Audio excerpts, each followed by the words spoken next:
Ya kalau bagi saya itu Rosyul itu amatiran. Kalau itu kayaknya mungkin di Photoshop pun bisa, Bang. Ijazah tuh asli ya, Bang. Hanya mereka dibuat jadi palsu. Kalau memang jantung dari persoalan ini kan mereka pertama menuduh, menuding, ya kemudian memfitnah bahwa ijazah Pak Jokowi palsu.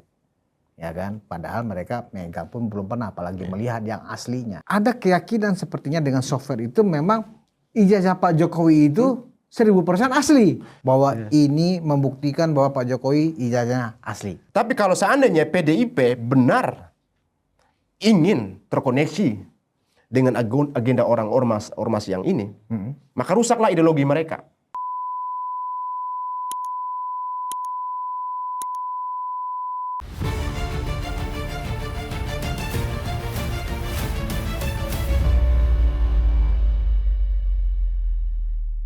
Hai penonton Ruang Konsensus Antegi Indonesia dimanapun Anda berada. Assalamualaikum warahmatullahi wabarakatuh. Kembali saya Budius Ma'ruf Piliang, anak sulung Mulyono, menjumpai para termol di mana-mana Anda. Dan hari ini saya mendatangkan narasumber saya yang juga biangnya termol. Gak apa-apa, saya harus bangga dengan ini adalah kaum termol, ternak Mulyono. Dan kita akan bicara tentang update terakhir soal teroris. Ya, kalau berdasarkan hipotesa saya, awal Desember kawan ini semuanya masuk bui udah, ya kan gitu lah. Walaupun sekarang masih tahanan kota. Ya, itu tahanan kota tuh sama aja sebenarnya kawannya sudah dikandangin. Cuma penyidik ini benar halus mainnya, halus gitu ya kan. Nah, saya sudah bersama dengan Irjan Mosato. Apa kabar Bung Irjan? Kabar baik Abang, terima Rapi kasih. sekali Bung Irjan hari ini. Pakai unpacking ini kan harus rapi. Iya. Dan penonton Ruang Konsensus, Mosato TV adalah salah satu kanal yang paling agresif ya dalam memberikan semacam edukasi kepada masyarakat tentang apa sih yang dipersoalkan oleh teroris ini. Dan memang Mosato TV ini spesialis memang melakukan investigasi dan kemudian menyampaikan ke publik. Nah sekarang karena Bung Irjan sudah banyak sekali informasi, saya ingin berdiskusikan tentang hal-hal yang update sebenarnya. Nah Bung Irjan, yang terakhir dan terupdate itu adalah terbukti bahwa tuduhan Roy Suryo, tuduhan Rismon ya kan dan Diva bahwa ijazah Pak Jokowi itu palsu 99,999% ya kan sudah terbantahkan. Mereka ini terpojok sebenarnya, ya kan? Dan juga mereka ini pecah sekarang. Pecah. Ya kan? Antara Refli itu gara-gara ketika mereka beraudiensi ke Komite Percepatan Reformasi Polri, ya kan? Ya kita lihat di kanal YouTube tuh rame ya kan, di mana Faisal Asegaf nyaris tonjok-tonjokan itu dengan Refli Harun, ya kan? Nah ini menarik. Dan perkembangan terakhir juga ternyata pengacara syariah mereka, Kosinudin, ya kan? Entah diberhentikan, entah dipecat, nggak jelas. Yang jelas yang kita tahu, ternyata Kosinudin sudah bukan lagi bersama mereka. Ya kan, dan bahkan Kosinudin mengancam, wah akan bongkar loh kalian semua. Silakan Bung Irjan, gimana perkembangan terakhir soal itu? Baik, terima kasih pemirsa Konsensus, terutama Ruang Konsensus ya. Satu kehormatan bisa kembali lagi berbagi cerita ya, yang agak serem. Kita kasih yang serem-serem. Emang rakyat bersuara dong yang bisa serem, kita bisa juga serem, ya kan? Gimana saja kita bisa bersuara kan? Yang penting harus kuat data. Terus tadi Abang bilang termul ya? Termul. Ya, memang menjadi konotasi negatif di sekian mata masyarakat. Ada yang bilang ternak Mulyono. Ada yang bagus termuliakan. Kalau dari Mosato bilang apa? Terus maju lanjutkan. Terus maju lanjutkan. Prabowo Gibran 2 periode. Itu saya dalam suatu permenungan. Oh ini akronim ini kok menjadi suatu biang kata yang negatif gitu loh. Apa yang bisa melekat ke hati masyarakat, terus dia terrelevansi dengan situasi terkini. Ya udah, pikir terus maju lanjutkan. Kayaknya nyangkut gitu. Nah, terkait tadi bagaimana soal mereka pecah kongsi Abang, itu ya bermula dari waktu mereka tidak diundang ke acara reformasi kepolisian kemarin itu. tidak diundang dalam konteks ini RRT ataupun teroris itu. Ya. Memang kesalahan terbesar di sini adalah di Refli Harun. Refli Harun. Ya. Ya. Karena ya jauh-jauh hari itu Refli Harun sudah berkomunikasi dengan Pak Jimli Asidiki sebagai ketua tim reformasi kepolisian. Perihal mengenai izin atau tidaknya si Roy Suryo, Rismond dan Tifain untuk hadir itu belum ada sepertinya. Hanya mendaftarkan 18 nama. Ya. 18 nama gitu. Termasuk Pak Faisal Assegaf, dia nomor 7. Beberapa jenderal ada yang minta ganti seperti Pak Sunarko dan sebagainya diminta untuk entah tidak datang atau ada hal-hal lainnya. Karena yang hadir di acara itu kan petinggi-petinggi Polri semua. Ya. Kalau kita flashback, ini kan mereka kan tidak percaya dengan pihak kepolisian. Bagaimana dari pihak kepolisian itu mau menerima orang-orang yang maki-maki pihak kepolisian. Betul. Nah, itu kan sesuatu yang sangat bertolak belakang. Refli Harun kan akhirnya ketika sebelum terjadinya ada pertemuan itu di reformasi itu ada tektokan dengan Pak Jimli juga bahwa sudah ada larangan bahwa teroris ini nggak boleh masuk. Sebenarnya Prof. Jimli sudah mengingatkan Refli sebaiknya jangan gitu, jangan masuk, jangan datang, jangan datang. Toh kan ini mereka mau framing seolah-olah pihak kepolisian yang salah, seolah-olah pihak kepolisian yang membungkam atau mereka merasa dikriminalisasi. Iya. Saya bilang lah ini permainan baru lagi nih, mau mengadu lagi gitu kan. Mereka sudah dari pengamatan saya bahwa mereka sudah tidak bisa tertolong lagi Abang dengan pasal 31, 32, 35, Junto 51 itu. Bahwasannya itu kan pasal yang dengan ancaman 12 tahun penjara. Apalagi Roy Suryo itu lebih tambah 1/3. Nah, karena residivis. Nah, ini kan ancamannya sangat besar. Terus bagaimana mereka itu saling tidak ada koordinasi. Di satu sisi ada niatan baik dari seorang Faisal Assegaf. Kita kalau lihat lah, oke namanya berdamai, siapa sih yang nggak mau kan gitu. Berdamai kan hal positif. Tapi ini kan mereka sudah melakukan satu kejahatan, kita katakan kriminal juga kalau terbukti mereka melakukan pengeditan foto dari ijazah Pak Jokowi. Itu yang mereka takutkan dengan ancaman itu. Oke lah, dari Pak Faisal Assegaf, bahkan saya pernah membaca tulisannya dan saya juga mendapatkan info dari seseorang juga. Ya, Pak Faisal Assegaf itu ya dia mengatakan bahwa dia itu seorang yang dalam hal konteks politisi yang nasionalis. Iya. Oke lah, dalam nasionalis. Bahkan kemarin saya lihat, dia Pak Faisal dulu berseberangan dengan Bang Andi di Garuda TV kan? Iya. Di sebelah. Iya, persis di sebelah kiri. Di sebelahnya Andi Azwan ya. Oponen oposisi dengan Pak Bang Refli waktu itu. Kan ini sudah mulai kelihatan di sini sudah ada perjuangan untuk kepentingan masing-masing. Sudah nampak ya? Sudah tampak. Bahkan sebelumnya mereka sebelum tanggal 13 November itu kan pertemuan bagaimana mereka untuk ditahan atau tidak. Mereka ada pertemuan di Cikini. Pada saat itu pertemuan konsolidasi apalah di timnya mereka. Mungkin dari situ. Karena mereka tahu bahwa ancamannya itu sangat tinggi. Jadi Bang Faisal itu punya niat baik untuk menegosiasi berdamai. Bahkan ingin melibatkan PDIP juga. Ya, ingin melibatkan PDIP dalam hal Ibu Mega untuk bagaimana spirit rekonsiliasi itu masih ada dari Pak Prabowo. Dalam hal ini kita tahu bahwa Pak Faisal Assegaf ini kan orang yang masih loyal dengan Pak Prabowo hingga saat ini. Ya. Tapi dia adalah kritikus utama Jokowi. Ya, disitulah. Ya. Mereka sama-sama pembenci dan sekaligus kritikus. Susah membedakan antara benci dan kritikus sekarang. Iya, susah bedakan. Iya. Jadi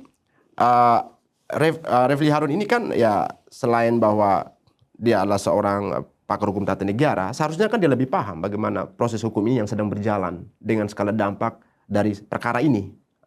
Makanya dia ingin berkelit. Sedangkan dari kacamata saya melihat bahwa Bang Faisal Assegaf melihat ini adalah suatu bentuk dinamika politik.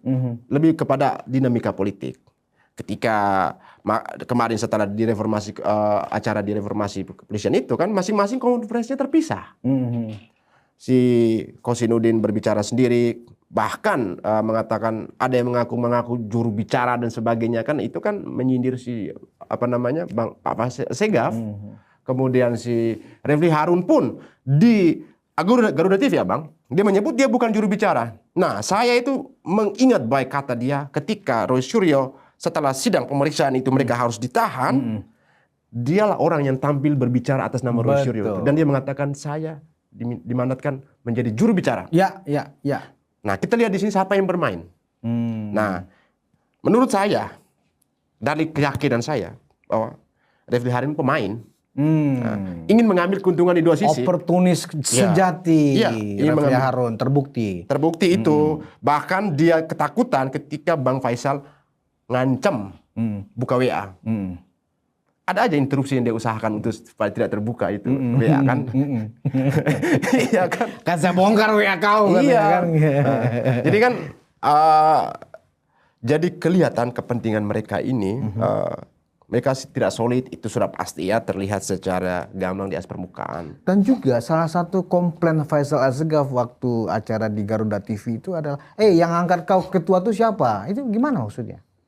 Ketua ke Refli Harun, nggak ada. Nggak ada kau ditunjuk itu, siapa yang angkat kau ketua kan gitu? Iya. Kami nggak ada pimpinan di sini, kan itu kata Faisal Assegaf. Itu maksudnya semakin melihatkan memang di antara rombongan teroris ini, ya kan?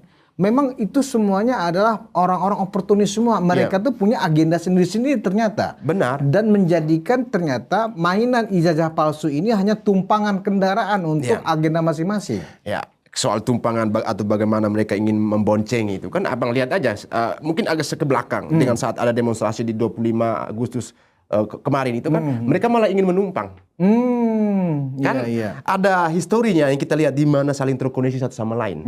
Jadi ketika mereka berusaha dengan cara Refli seperti itu, satu sisi dia mengatakan, juga mau berdamai juga. Sebenarnya kalau saya melihat ini Refli Harun ini diam-diam ingin merayu Pak Prof Jimli Asidiki, merayu. Dalam hal ini ya dengan memaksakan Roy Suryo Rizwan Tifa untuk datang, kan sudah ada larangan. Konteks Refli Harun ini dia merasa dia adalah seorang juru bicara. Dia ingin satu sisi dia ingin merayu agar bisa dimediasi.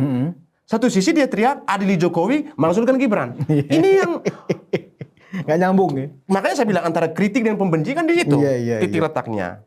Itulah letak kebodohan mereka sebenarnya, ketahuan kelihatan karena secara hitung-hitungan rasional dan logika, taktik dan strategi karena hati sudah busuk ya kan. Di situ mereka jadi salah, terbukti ya kan. Nah kalau kita lihat dengan goyang lah mereka ini sekarang. Di satu sisi mereka juga sudah kehilangan semangat sehingga mencoba mencari-cari dalih yang lain. Kenapa? Karena pada saat pemeriksaan pertama ya dari informasi-informasi yang juga saya peroleh ternyata memang mereka itu sebenarnya sudah lemas, ya kan? Di antara anggaplah mereka hanya punya 10 bukti kan begitu ya kan? Itu pun bukti yang diragukan. Sementara penyidik punya 700-an alat bukti.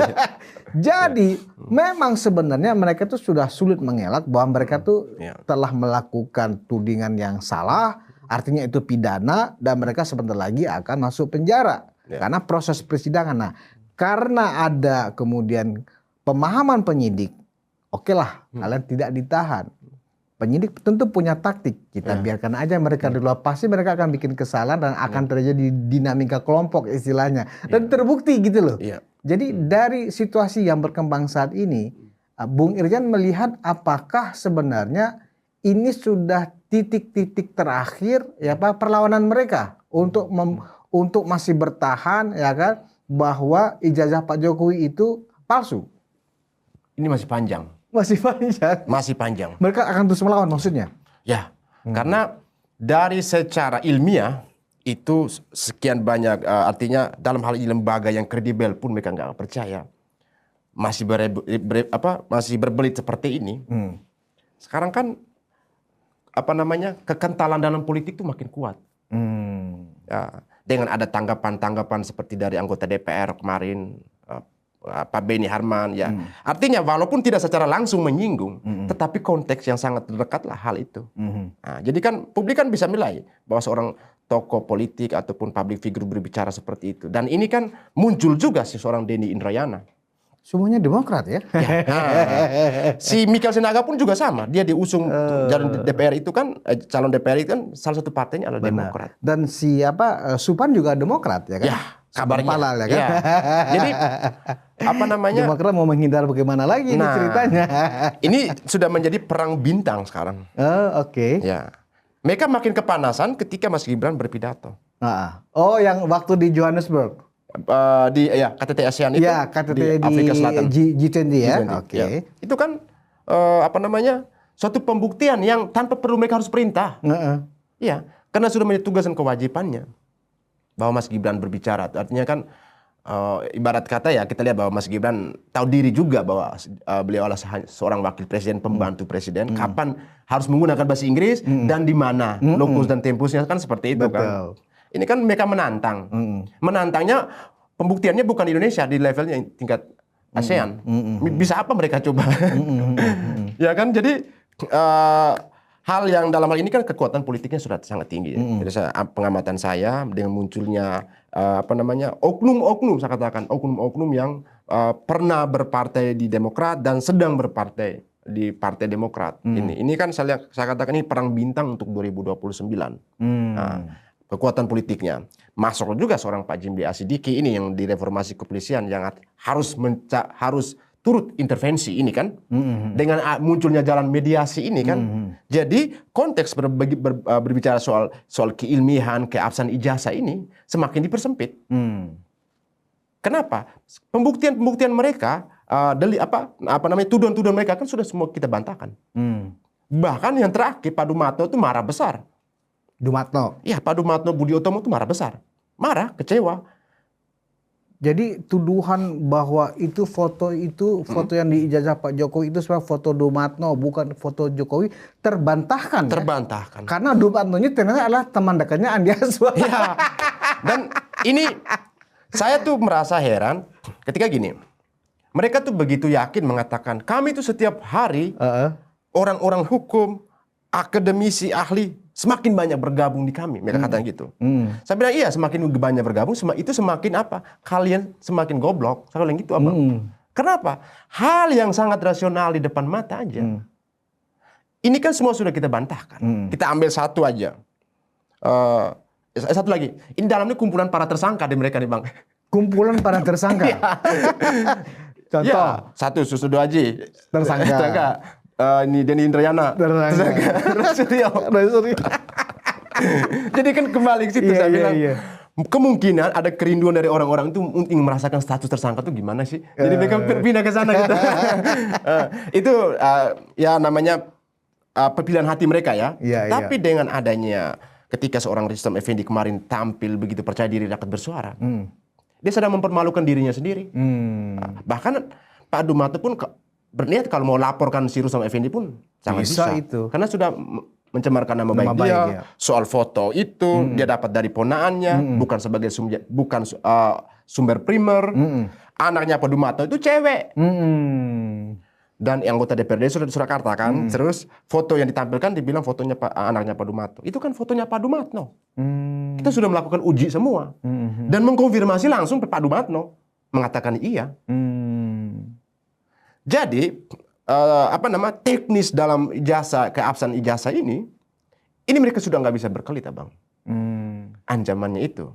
Makanya mereka ambil jalan mediasi. Nah, jalan mediasi inilah jalan politik. Tapi kemudian jalan mediasi yang juga kemudian sebenarnya sedang diusahakan oleh Faisal Asgaf, makanya kemudian ingin beraudiensi ke Komite Reformasi itu, ya kan, tiba-tiba Refli Harun menghancurkan sendiri. Makanya kemudian mereka bentrok, ya kan. Dan lagi secara sepihak, ya, pengacara Rosrio Ahmad Kosinudin juga mengatakan tidak ada ini yang namanya mediasi, ya kan. Ini melukai hati rakyat bersuara maksudnya. Nah, kira-kira Bung Irjan, kalau kita lihat pertempuran sebenarnya ini udah pertempuran sudah nggak seimbang. Kenapa saya bilang tidak seimbang? Pertama, tim mereka sudah babak belur, ya kan? Ya, orang jahat itu memang selalu akan tumbang karena mereka nggak solid, kan begitu?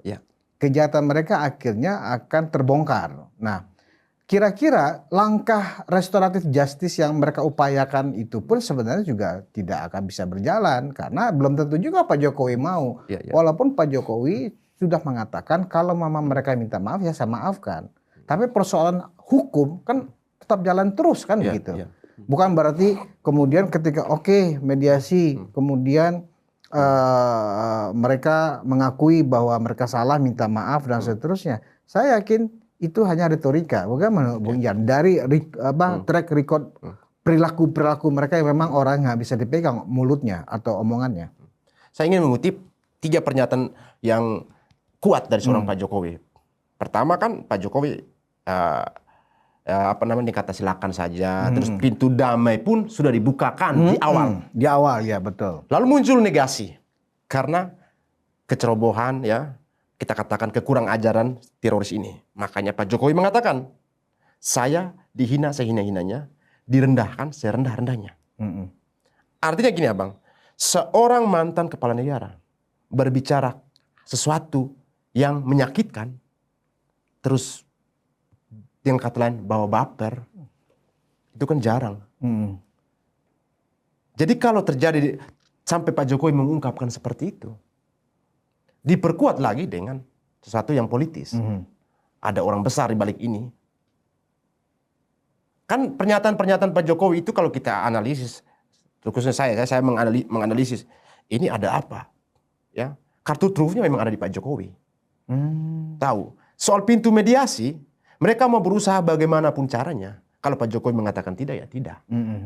Ya mediasi kan harus mempertemukan dua belah pihak. Betul. Ya. Kalau mereka meyakini, mereka merasa bisa, mereka kan sekarang sedang menggunakan tangan orang lain untuk bisa mencapai langsung kepada Pak Jokowi. Melalui tim reformasi kepolisian ini. Hingga muncullah kebingungan di masyarakat. Pak Jimli ini pro siapa? Pro oposisi atau pro Pak Jokowi? Ataupun pro pemerintah dalam hal ini?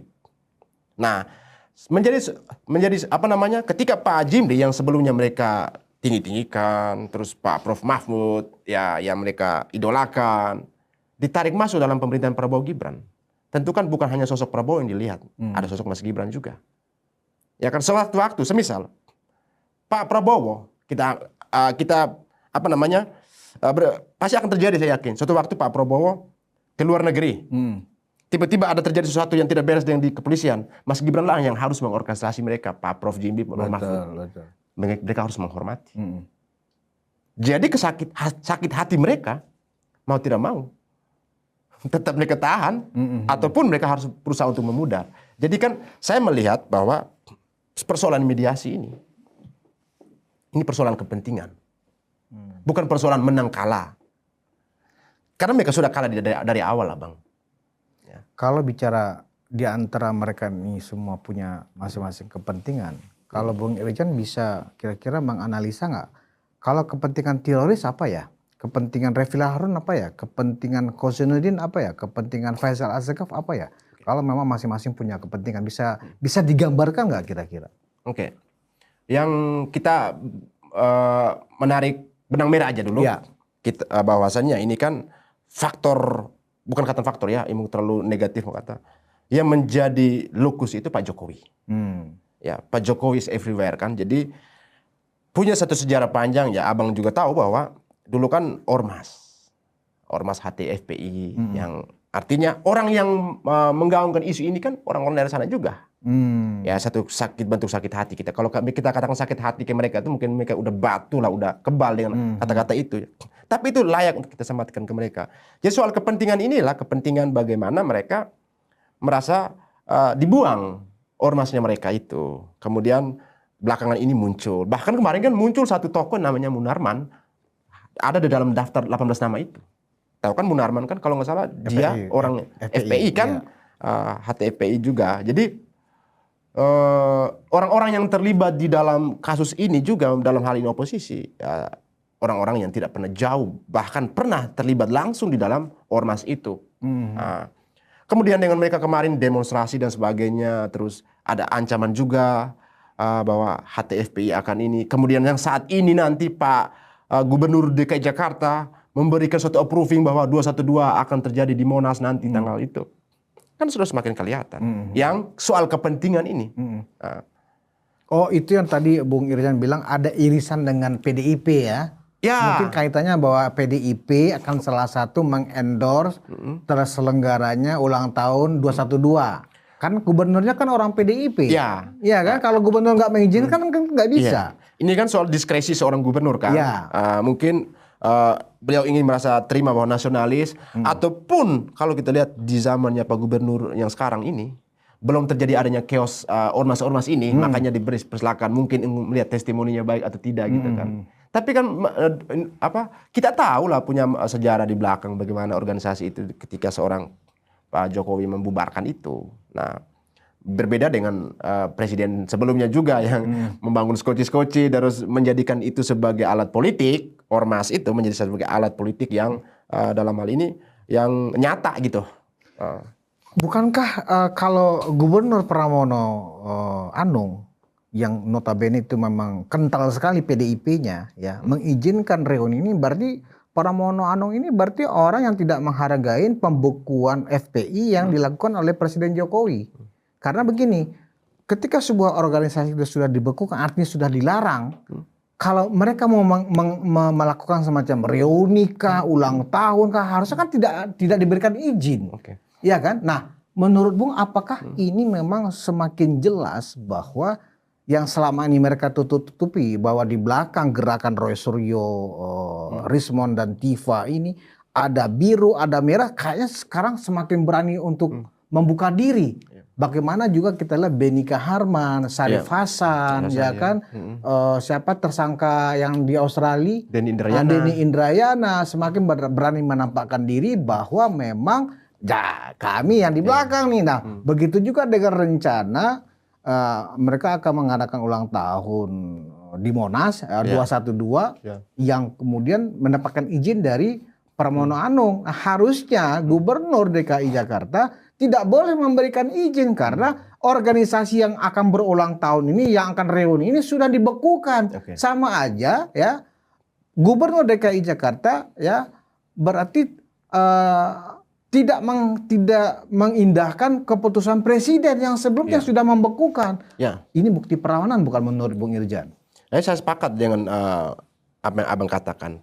Sekarang kan kalau kita lihat bagaimana FPI itu ketika dibekukan, lalu muncul lagi, regenerate lagi dengan nama FPI juga, tapi singkatan yang berbeda. Nah, kamuflase Abang itu. Iya, benar. Dipikir kita bodoh ya. Orangnya kan? Sama aja. Agendanya juga sama. Yang penting singkatnya tetap FPI kan gitu. Mungkin mereka selamat dari situ sehingga mendapatkan suatu approving atau izin dari seorang gubernur ini.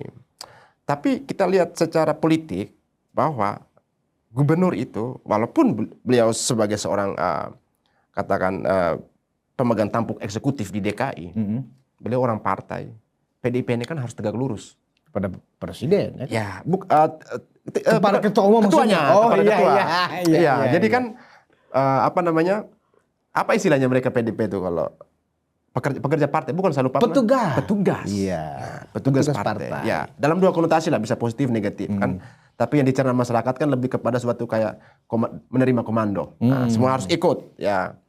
Terus keterkaitan yang kedua kan ya desas-desus sayembara 16 miliar itu. PDIP juga. Ya jadi kan yang press conference-nya Egy Sujana kan. Iya, bahkan dikuatkan dengan seorang Kurnia Triani sebelum tersangka itu. Dia mengatakan terima kasih bahwa kita dulu berbeda, ini sekarang kita diterima di PDIP dan terima kasih arahan dari Ibu Megawati. Ada video yang saya simpan. Dan ini sudah menguatkan bahwa memang politik itu kan bisa berubah dan dinamis. Tetapi di sini kan soal bagaimana cara dalam hal ini PDIP, mereka itu bermainnya cantik menurut saya. Karena mereka merasa ya karena Pak Jokowi juga pernah di PDIP, ya turut membesarkan nama PDIP juga ya, turut membesarkan, bukan berarti Pak Jokowi mengambil itu secara keseluruhan. Jadi karena itulah gengsi. Apa kepentingan PDIP menurut Irjan dengan diam-diam ternyata ingin juga menumpang ya di kasus ini? Karena kan kita tahu bahwa salah satu juga yang hadir pada saat pemeriksaan kemarin di Polda, pemeriksaan 3 orang klaster 2 ini adalah massa FPI, kan gitu, yang mengepung Polda. Benar. Kan gitu. Nah, sekarang tiba-tiba Gubernur DKI Jakarta mengizinkan reuni. Nah, apa kepentingan PDIP mendukung orang-orang yang mempermalukan Pak Jokowi ini? Apakah juga sama melampiaskan sakit hati kepada Pak Jokowi atau bagaimana? Saya juga berpikir begini Abang, satu tanda tanya besar ya. Memang saya masih mencari hal yang agak sedikit dalam hal ini meruncing. Kok PDIP sampai segitunya? Nggak ada terima kasihnya ke Pak Jokowi. Ini kita ngomong fair-fair nih. Selama Ibu Mega kan tidak pernah dipilih oleh rakyat. Betul. Ya. Ketika Pak Jokowi masuk, PDIP makin naik. Ya. Faktor di sini apa kita melihat? Faktor tokoh atau faktor partai? Tokoh dong. Ya, 2 kali kan. Bukan berarti gini Pak. Bukan berarti PDIP nggak mampu karena kemenangan mereka di pemilihan legislatif tuh selalu dominan. Ya. Bahkan di parlemen sekarang pun dominan. Nah, di sini kan kita melihat ini bahwa ketika PDIP bukan kita katakan mereka berani masuk, mereka sudah ada. Harusnya mereka sudah tahu lebih awal bahwa ijazah Pak Jokowi ini asli atau tidak. Dalam konteks ini sehingga riak politiknya semakin melebar kemana-mana. Kemudian muncullah diskresi kemarin. Sebelumnya seorang gubernur DKI memberikan suatu approving, katanya Rosyuryo mengirimkan surat kepada gubernur DKI untuk mendapatkan salin ijazah dari KPU DKI. Nah, jadi kan sesuatu hal yang dimana seorang gubernur pun harus menjaga marwah baik seorang mantan pemimpin negara, bahwa Pak Gubernur itu adalah orang yang sangat dekat dengan Pak Jokowi juga dan sebagainya kan. Bahkan maju di DKI pun katanya diperintahkan, diminta oleh Pak Jokowi kan. Nah ini kan semua semakin terbalik. Nah sejauh ini yang saya lihat kepentingan PDIP ini memang beririsan dengan kepentingan di parlemen juga. Ya, walaupun di parlemen ini kan mereka tidak bisa banyak mendominasi. Nah, sekarang yang terlihat dari sana bahwa mereka selalu lapor diri ke Komisi 3. Nah, sisi lain juga, terakhir kemarin hal yang sedikit mau mengkonfirmasi keraguan kecurigaan saya, pas seorang Jimli Asidiki memberikan buku reformasi kepolisian pada Ibu Mega. Iya. Nah, draft amandemen kelima. Draft amandemen kelima itu. Di dalam juga Pak Mahfud MD adalah bagian dari PDIP. Nah, ini kan kita mungkin menerka bahwa ini nanti untuk 2029 bisa saja. Nah, tetapi kita tidak bisa membaca isi hati seseorang.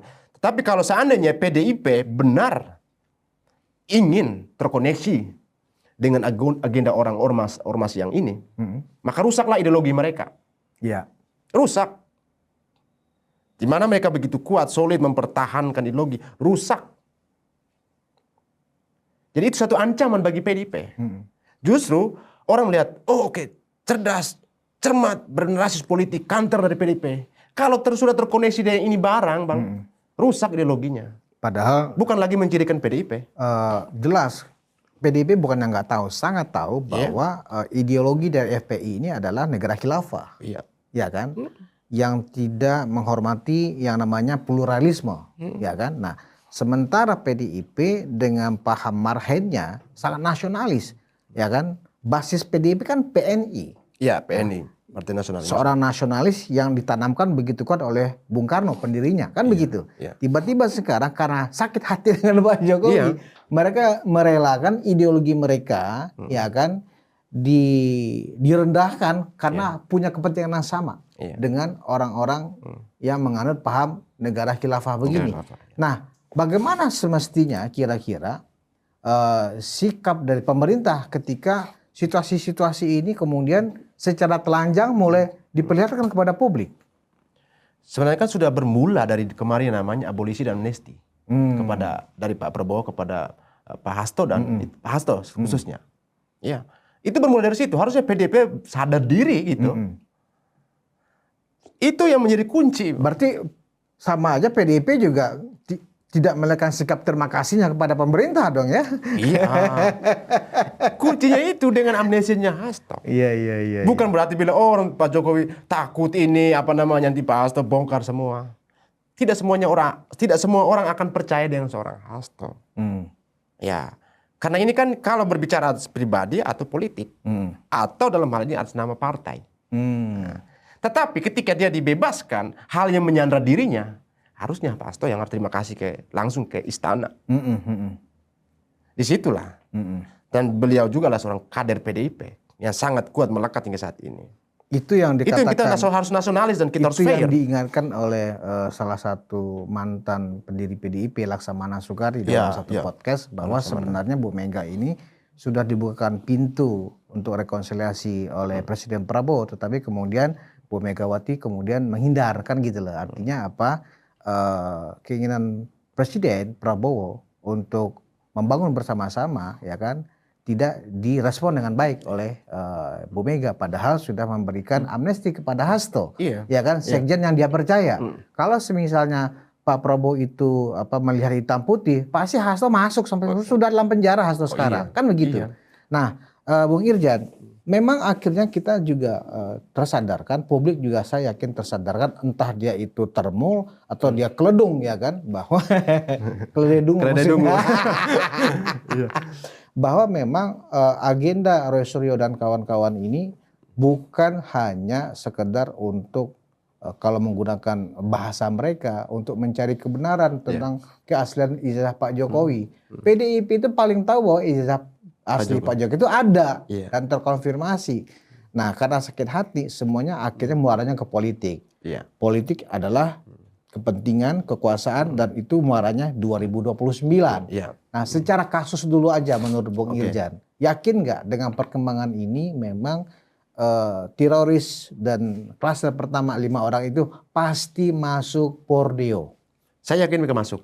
Yakin ya? Saya yakin. Walaupun ada ternyata Demokrat sudah berani tampak muka ini, kami backup mereka. PDIP juga kami backup. Yakin nggak? Dukungan orang-orang yang berkuasa secara politik ini tidak akan mengurangi keberanian penyidik untuk menuntaskan kasus ini? Saya meyakini mereka masuk. Karena gini Abang, kalau dilihat dari jurisprudensi, Bambang Tridan itu masuk. Gus Nur. Dalam kasus yang tidak seribet ini aja mereka masuk. Apalagi ini dengan kasus ini berbalut politik. Mungkin masuknya bisa menunggu waktunya aja. Hanya proses ini ya selain selain ribet di tengah jalan, tapi kan kita harus kuat secara data.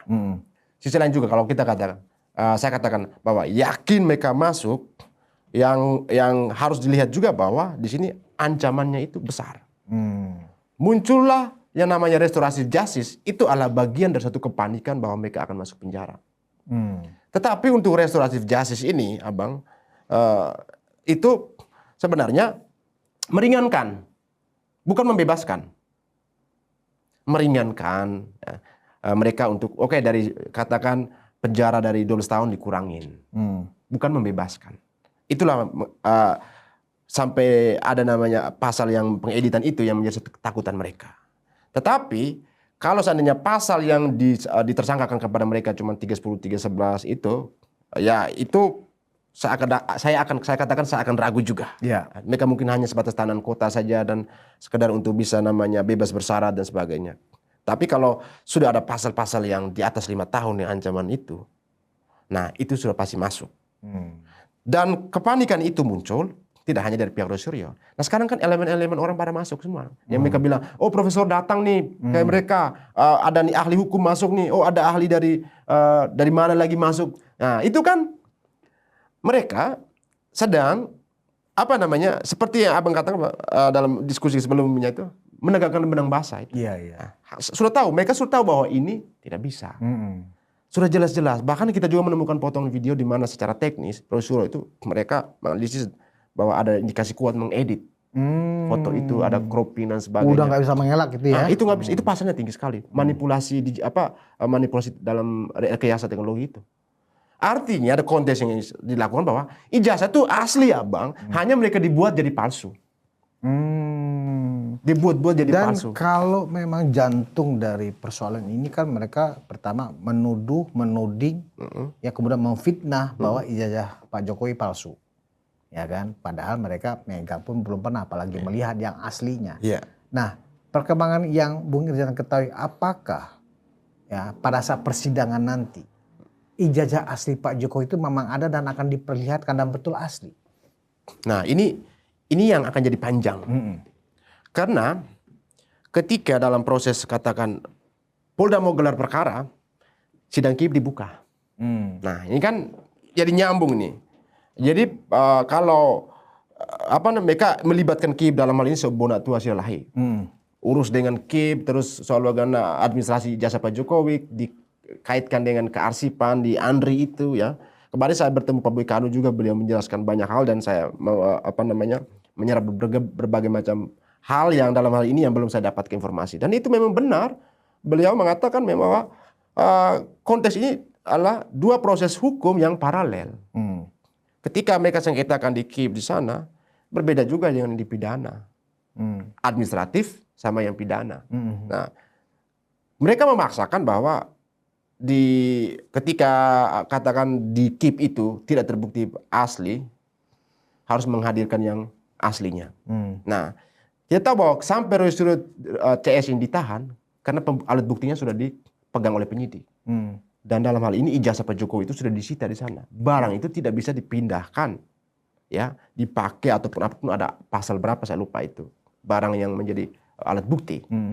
Ketakutan bisa dimanipulasi. Jadi di sidang sengketa KIP itu tidak bisa membuktikan ijazah Pak Jokowi asli atau palsu. Hanya menyatakan oh ini ijazahnya ada dari formatnya. Jadi tidak akan ketemu dua sisi ini. Nah ini yang mereka melebar ke situ. Melebar gitu mencari-cari, itu kan kopian semua. Terus kalau dari pihak UGM mau memberikan yang rekomendasi ke kopian kan, itu nggak ada masalah. Ya karena kan memang UGM yang lebih tahu. Nah, persoalan bagaimana secara teknis mereka sampai seperti yang dikatakan oleh Pak Susno dalam hal pembuktian itu. Saya mencerna Pak Susno itu ya bolak-balik. Perkataannya dia itu tidak konsisten gitu. Sebelum mengatakan bahwa ketika lembaga pendidikan UGM menyatakan asli dan sebagainya, terus dibuktikan yang teman-temannya atau alat bukti lain yang kuat yang pernah terrelevansi kuat dengan UGM, maka ya udah ngapain. Tapi sekarang beliau malah tidak percaya UGM lagi. Nah ini kan satu hal yang kita lihat inkonsistensi ketika itu memberikan suatu pemahaman hukum. Jadi kita jadi rusak cara berpikir, pola pikirnya kan. Karena kita ini kan hukum positif, jadi pembuktiannya kan tidak bisa. Berbeda kalau dalam mereka mengejar pembuktian terbalik, ya itu larinya ke RUU perampasan aset kan. Nah, tapi kalau sampai di pihak kepolisian mereka tidak percaya, itu kan menjadi rumit, Abang. Ya. Nah, mereka kan harusnya ketika sudah berstatus sebagai tersangka, mestinya kalau mereka tidak mau mengulangi kesalahan yang sama, siapapun yang mengundang mereka untuk muncul di banyak panggung, harusnya mereka kan nggak datang. Justru mereka menunggu, bahkan merancang, entah itu di podcast maupun dipanggil di panggung-panggung televisi. Nah di panggung televisi itu, ya kan, sebenarnya kan sudah banyak pelanggaran yang harusnya penyidik segera tangkap mereka. Walaupun sekarang masih dalam status tahanan kota. Ya kan, tetapi perbuatan mengulang kesalahan yang sama kan sudah berulang kali mereka lakukan, khususnya si Roy Panci kan gitu. Ya kan? Nah, argumen yang sederhana yang kemudian banyak dianggap benar logikanya adalah udahlah gampang tunjukin saja ijazahnya. Ya kan gitu. Sementara kita tahu itu adalah jebakan. Jebakan Batman. Benar. Ketika Pak Jokowi menunjukkan ijazah itu ke Roy Suryo, itulah simbol kemenangan. Oi, ijazahnya akhirnya di tangan gue. Akhirnya kalah Pak Jokowi. Kan itu sebenarnya keinginan mereka. Jadi memang kalau pandangan saya Bung Irjan, sebenarnya simpel saja sih kasus ini. Segera proses, segera P19, P21, segera kemudian masuk ke proses penuntutan dan persidangan. Selesai. Buka sejelas-jelasnya di persidangan. Fightlah secara argumentasi di persidangan, ya kan? Nah kita menunggu nih, Bung Irjan, siapa di antara mereka nanti yang akan menjadi whistleblower? Itu yang akan seru, bongkar-bongkaran lah di sana, ya kan? Bagaimana Bung Irjan prediksinya? Nah tadi Abang menyinggung soal bagaimana representatif data itu di televisi, di sosial media. Itu saya ingin menyinggung dulu ya sebelum ke whistleblower. Jadi ketika kemarin tadi ada sempat yang terkoma, Rustam Effendi dan Roy Suryo ini kan menuduh Pak Dumatno, fotonya ijazah Pak Jokowi lah foto Pak Dumatno. Kemudian sudah terkonfirmasi langsung oleh Pak Dumatno ya bahwa itu bukan fotonya. Bahkan Bang Andi sudah menjelaskan hasil dari itu pembacaan aplikasi itu di ILC dan juga di Rakyat Bersuara juga, tapi belum ada yang counter. Tetapi secara terpisah tiba-tiba Roy Suryo mencecar Bang Andi. Oh itu bohong dan sebagainya. Nah, memang ini yang sebenarnya kalau kita buka di mereka dalam hal hasilnya saja mereka tidak akan percaya. Nah, mereka akan menggunakan sekian banyak tools seperti face recognition dalam hal untuk pencocokan, orang istilahnya cocok logi gitu, face matching lah gitu. Mudah saja saya melihat respon sebelum di aplikasinya, ini kode semuanya ada yang pakai AI terus apa. Ini kan harus pakai software khusus yang terverify, dan software itu dipakai di pihak kepolisian. Oh, ada software itu ya? Ya, bahkan di dunia intelijen. Bukan ada. Seperti software yang mereka pakai. Dia nggak terbuka banyak. Face recognition itu terlalu amatiran lah ya, software. Ya, itu semua orang bisa akses kalau ketika orang memahami itu, karena itu software itu ya tanpa memerlukan coding. So, ada software yang harus menggunakan codingan dulu. Karena apa? Seperti yang Bang Andi tampilkan kemarin, seperti ada Archface, kemudian FaceNet. Nah, ya itu dipakai juga, dan itu kan bisa dilihat. Tapi harus perlu dikombinasi dengan software sesuatu yang agak dan itu kita mendapatkan namanya Retina Face. Oh, itu adanya hanya di lab for Barreskrim kali ya? Ya, tone mappingnya harus gimana gitu kan? Rosyaro nggak punya. Atau mereka belum mempresentasikan itu. Kita udah tahu semua. Kita menikmati aja, lihat mereka punya cara menjelaskan kan. Kadang-kadang kan mereka nih mengajari ikan berenang kan. Iya, kadang-kadang kan. Ya, tapi kita manut aja karena kita junior gitu. Tapi dalam hal ini Abang, tidak bisa kita membuka semua karena itu kan data-data yang dilindungi dalam hal proses penyidikan. Oke. Nah, hanya dalam proses bagaimana kita menerjemahkan hasil dari sebuah itu atau penjelasan detailnya dengan harus ada kombinasi. Seperti hal yang paling kuat itu ketika menggunakan Retina Face. Retina Face plus Arch itu. Jadi presentasinya tinggi sekali.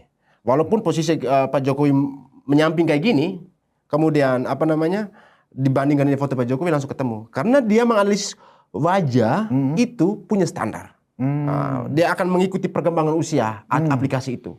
Terus di mata sini, di titik-titik mata ini berapa titik ini yang menjadi kunci hidung gitu. Walaupun foto dengan pengindarannya jauh sekalipun, tetap akan terdeteksi. Baik dalam kerumunan orang yang besar pun bisa akan terdeteksi. Dan kita sudah mencoba foto-foto yang mereka sengketakan oleh Rosyaro ini dibandingkan dengan foto ijazah Pak Jokowi, dan tidak hanya satu foto, katakan foto Pak Jokowi yang lagi camping di gunung dibandingkan dengan foto yang sekarang. Kan biasanya sudah secara biologis kan perkembangan fisik kita berubah. Cocok semua, matching semua. Nah, dan itu software itu ada di lab for software digital forensik.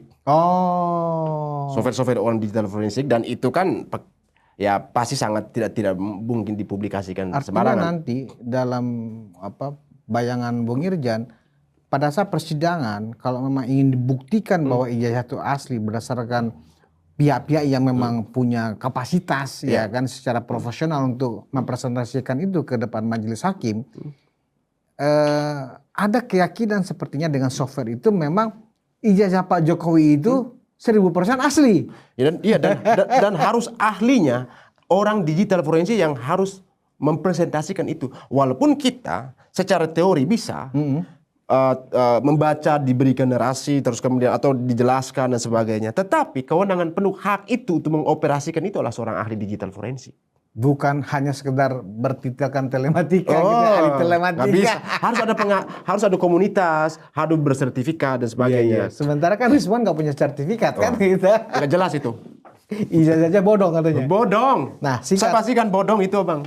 Nah, terakhir Bung Irjan. Sebentar Bang, satu lagi. Ada satu. Ini soal ijazah. Ijazah yang mereka katakan bahwa ada garis lintasan merah di sini. Iya. Fotonya itu. Nah, mereka kan pakai seseorang yang katanya anak DO dari itu Bang, dari Bandung ya. Nah, nama siapa saya tahu yang itu turut membantu Rosyaro soal analisis foto ijazahnya Pak Jokowi itu. Yang disandingkan dengan foto Badumato, kata foto Badumato. Terus mempersoalkan lintasan merah, stempel di fotonya itu. Saya akan memperhatikan aplikasi apa yang mereka gunakan. Oh oke, wajar ini. Kan dalam menemukan garis lintasan merah itu, mereka tidak menemukan. Tapi pada pihak Pak Joshua Sinembela dan Pak Roni Teguh, mereka menemukan jelas. Bahkan saya lihat, oh ternyata gini. Coba sekarang saya tantang mereka. Berani nggak mereka menunjukkan histogram dari sebuah format ijazah itu? Karena dari histogram itu adalah tabulasi frekuensi untuk pewarnaan CYMK. Untuk yang data yang di-print. Cyan, yellow, magenta, key, black. Yang key black ini mereka terjebak. Mereka mungkin menggunakan RGB. Itu sesuatu yang sangat teknis dalam untuk melihat ini kombinasi warna. Kombinasi warna, pixel-pixelnya berapa pixel, kelihatan semua. Terus ini yang berikut soal bagaimana bisa melihat watermark atau tidak. Terus Rosyuro kan memakai luminance. Oh, ini nggak kelihatan. Ya kalau bagi saya itu Rosyuro itu amatiran. Kalau itu kayaknya mungkin di Photoshop pun bisa, Bang. Iya, tapi ada aplikasi yang serupa Photoshop, tapi lebih padat, lebih apa yang dipakai oleh orang digital forensik itu. Dan saya menyaksikan sendiri prosesnya tanpa ada potong-potong apa semua ini. Bahkan saya mengusulkan, boleh nggak coba yang ini, pakai ini. Semuanya bisa. Kemungkinan saya melihat ini orang-orang pakai hanya untuk melihat tingkat gradasi warna itu pakai ESL ya. Teman-teman editor pasti tahu kan soal color gradientnya dan sebagainya, histogram. Terus ini histogram itu kan tabulasi frekuensi dari sekian banyak akumulasi yang terintegriti dalam satu format itu. Bahkan di gambar yang hitam ya, katakan gelas yang hitam ini aja, Abang. Ini tidak semuanya elemen berwarna hitam. Presentasi blacknya berapa lebih tinggi, ini baru ada warna merahnya juga. Ada ternyata. Ada merah, ada ini, semua ada di dalam ini nih. Jadi ataupun yang warna kuning kayak gitu, kombinasinya tidak hanya kuning doang, ada merah, ada ini. Jadi disitulah aplikasi itu membaca, mendeteksi, oh ini presentasi sekian. Dari situ kita bisa membentuk objek. Selain itu juga bisa mendeteksi objek di balik yang gelap itu. Bisa membandingkan, ini kita foto yang terang, di sini low exposure, sebelah over exposure, mau foto dari samping kah, mau gini. Nanti dia akan lihat, bukan AI, ini offline aplikasi ini. Kemudian dianalisis, dia akan menganalisis datanya dalam hal soal processing, image processingnya itu soal jumlah warnanya. Jumlah warna ini di titik ini sekian. Nanti akan terbentuk objek apa yang ada di balik gelap itu. Jadi kesimpulannya berdasarkan ada garis merah lintasan jelas sekali. Artinya ijazah Pak Jokowi asli itu memang terbukti ada. Asli kan Bang. Walaupun orang bilang saya belum lihat ya, katakan ijazah Pak Jokowi sana, tapi saya katakan itu asli. Cap ini kan sudah diuji juga. Karena ada lintasan merahnya aja. Karena hal yang menguatkan saya mengatakan asli pertama, ini soal fotonya sudah terkonfirmasi bukan foto Pak Dumatno. Saya sudah tahu proses image, proses bagaimana retina itu dan sebagainya itu, pencocokan itu semuanya terkonfirmasi oleh Pak Dumatno pun juga sama, bahwa itu bukan fotonya Pak Dumatno. Terus yang berikut yang namanya pembuktian watermarknya. Ada semua ya? Ada kelihatan. Terus yang ketiga soal fontnya. Saya membaca sekian banyak artikel mengenai font itu yang dikeluarkan tahun berapa, Times Roman, Times New Roman, dan berkembang hingga saat ini gitu kan. Nah, terus yang analisis yang lain selain Pak Roni Teguh, Pak Joshua Sinembela yang muncul di permukaan, ya mungkin teman-teman lain yang menganalisis dengan benar dan baik, saya terima kasih. Tapi yang analisisnya bikin rusak dunia dalam hal digital forensik, itu namanya memanipulasi. Nah itu saya nggak percaya. Makanya saya percaya bahwa ijazah Pak Jokowi itu asli setelah secara forensik. Karena ini kan yang diuji itulah data scan, data analog yang di scan, bukan yang pakai foto flash ataupun foto dengan tingkat pencahayaannya berbeda. Ataupun biasnya dari sana ya, itu kan mempengaruhi juga. Kompresinya berbeda. Di scan kan berbeda dengan yang kompres diupload ke sosial media. Berarti dengan kajian dan penelitian Irjan itu memang meyakinkan kita bahwa memang ijazah Pak Jokowi itu ada dan asli. Ya. Dan kalau demikian bisa kita simpulkan pelaporan Pak Jokowi ya ke Polda Metro ya pasti akan menyebabkan mereka ini sudah terkena delik pidana dan wajib masuk penjara. Roy Suryo bisa 20 tahun atau 25 tahun. Bisa ada yang lebih berat dari itu lagi, Abang. Bisa lebih berat dari itu. Ada seseorang nanti itu. Ada ya? Ada. Oh, kalau mereka selama ini mengatakan bukan Roy Suryo. Oh, ada, kita punya akar yang membongkar ini semua. Ternyata Bung Irjan juga dari sisinya Pak Jokowi akan ada juga orang nanti akan bikin kejutan bahwa ini membuktikan bahwa Pak Jokowi ijazahnya asli. Ya, selain ijazah Pak Jokowi, ijazah yang dari negeri seberang. Oh, maksudnya Rismon? Ya. Itu bisa lebih berbahaya itu. Lebih berbahaya. Kalau Abang berkenan di episode berikut, kita buka. Kita bongkar? Ya bisa. Oh, berarti Rismon selain terbukti dia melakukan fitnahan dan tudingan ijazah palsu kepada Pak Jokowi, akan ada kasus baru yang akan menimpa Rismon. Bukan kasus baru, sudah lama, hanya dia tutup. Dia udah tutup. Jadi hal yang terkonfirmasi terakhir tuh dia merilis sebuah buku namanya Undercovering Jokowi's Diplomas Jokowi Diploma tuh gitu. Di belakang itu tidak ada tulis namanya lagi bahwa dia riwayat pendidikan dari Yamaguchi, udah nggak ada lagi, udah hilang. Karena kita bombardir terus. Nah, sekarang kan kemarin ditanya soal ijazahnya dia hilang, nggak mau jawab. Apalagi kalau dari pihak Jepang resmi melakukan pengaduan, lapor polisi, selesai Rismon. Itu kriminal, Bang. Ya. Itu sudah namanya kriminal. Ya masalahnya kan menunggu dari pihak Jepang nih, dari Yamaguchi. Oh iya, tinggal tunggu satu itu. Kalau Yamaguchi kemudian melihat fakta-fakta bahwa memang nama institusi mereka digunakan secara salah dan itu adalah pidana, berarti Rismon akan memiliki dua persoalan hukum. Makanya tadi saya bilang ada seseorang yang akan lebih banyak dari Roy Suryo. Kalau Dr. Tifa kan sekarang lebih banyak kalem, ya. Tapi kadang-kadang menyala. Iya. Ya, kita pertimbangkan dengan Bang Refli itu. Sandiwara kehebohan yang mereka bikin ini ya paling hanya 2025 ini ya. Habis itu mereka selamanya ada di penjara. Iya. Ya karena memang banyak yang merusak semangat persatuan aja gitu. Tapi ya sebagaimana mereka mau berjuang secara hukum, kita hormati, hargai apapun perjuangan mereka secara hukum ya dalam hal proses perkara hukum. Dan ini yang kita sayangkan ya, kenapa partai sebesar PDIP dan Demokrat juga ikut-ikutan membonceng ya ke sini ya. Saya juga tidak mau mengatakan begini, tidak mau mengatakan bahwa PDIP salah, tidak. Hanya oknum-oknum yang artinya masih punya rasa sakit hati atau kebetulan dia bagian dari PDIP ataupun memang mungkin saja ya PDIP punya hal yang sedikit dalam hal kontra dengan Pak Jokowi karena ada track record sebelumnya dengan Pak Jokowi sampai dipecat dan sebagainya kan. Itu mungkin saja dari hal-hal seperti itu karena ya memang ini sudah menjadi rahasia umum ya. Tapi kalau kita lihat apa yang disampaikan oleh Egy Sujana pada saat press conference itu kan benar mengatakan bahwa siapa yang bisa membuktikan ijazah Pak Jokowi asli akan diberikan hadiah oleh Bu Mega. Bilang Bu Mega loh. 19 miliar. Bahkan sampai sekarang Bu Mega belum pernah mengklarifikasi bahwa itu salah. Artinya apa? Tidak bisa disangkal bahwa memang kalau memang itu tadi Irjan mengatakan kita tidak ingin menuduh PDIP, tapi kan ada faktanya. Ya, fakta di lapangan seperti itu. Pernyataan Egy Sujana itu kan sebuah fakta dan itu dia menyebut nama Bu Mega dan Bu Mega sampai hari ini tidak pernah membantah bahwa itu bukan pernyataan saya kan begitu. Artinya tidak bisa mengelak lagi ada memang ya kan keterkaitan PDIP ya memboncengi ya dugaan tudingan lah bukan dugaan tudingan ijazah palsu kepada Pak Jokowi. Malamnya kebikin tambah panas, bikin manas-manasin lagi Bu Mega. Apalagi kita tahu mungkin tayangan Rakyat Bersuara ya di TV sebelah ya kan akan kembali menyajikan drama perdebatan yang seru. Ya mungkin tayangan kita ini bisa dilihat oleh penonton setelah Rakyat Bersuara selesai.